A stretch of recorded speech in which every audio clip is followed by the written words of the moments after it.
Una nating gagawin ay click lang natin itong avatar na ito sa upper left. Sunod ay account. Kung nakikita nyo itong tap to connect na may logo ni Moonton ay click nyo lang yan. Then connect now. May makukuha din pala tayong rewards na skinny Olicard at 200 na tickets pagkatapos natin may connect ang ating ML sa Google account. Pagkatapos nating pindutin ang connect now ay piliin lang natin ang Moonton account na nasa unahan. Kapag nandito na ay pipili lang tayo kung saan natin gustong mag-register, kung sa phone registration ba or email registration. Pero dahil sa email tayo, ay pindutin lang natin itong sign up with email sa baba. Tapos fill up pan lang natin bago i-submit. First step ay ilagay ang email address. Sunod ay gumawa ng password. At panghuli ay re-enter mo lang ang nilagay mong password. Make sure pala na valid o active ang email address na ilalagay nyo, dahil mag-send si Moonton dyan ng verification para ma-confirm ang account natin. Tulad nito.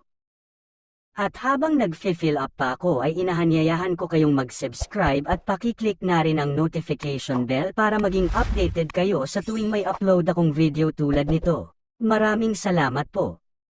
At yan, tapos na natin fill up pan, pwede na nating isubmit.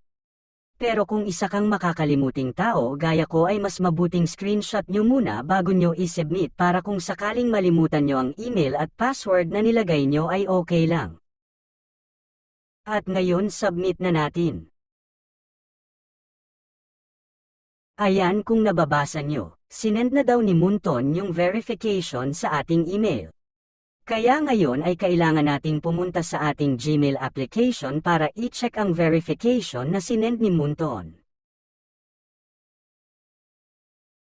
Pagbukas ng ating Gmail ay hanapin at pindutin lang natin. Mag-scroll down lang ng konti, then i-click ang Activate Now. Maghintay lang ng saglit.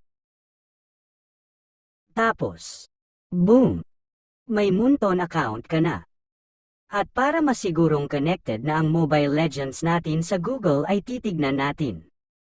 Balik lang tayo sa Mobile Legends.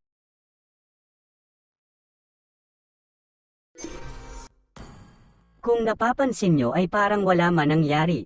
Huwag kayong mag-alala dahil natural lang yan. Para makita na natin na connected na dito ang ating Google ay i-close lang muna natin ang application at i-open ulit.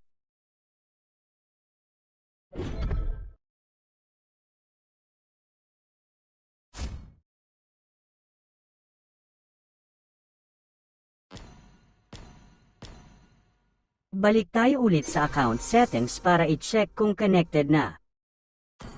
At yun, successful guys.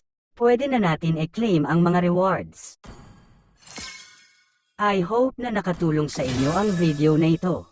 At kung nagustuhan nyo ang video na ito ay huwag nyong kalimutang mag-subscribe at i-click nyo na rin ang notification bell para isa kayo sa unang makakapanood pag may bago tayong upload. Thanks for watching.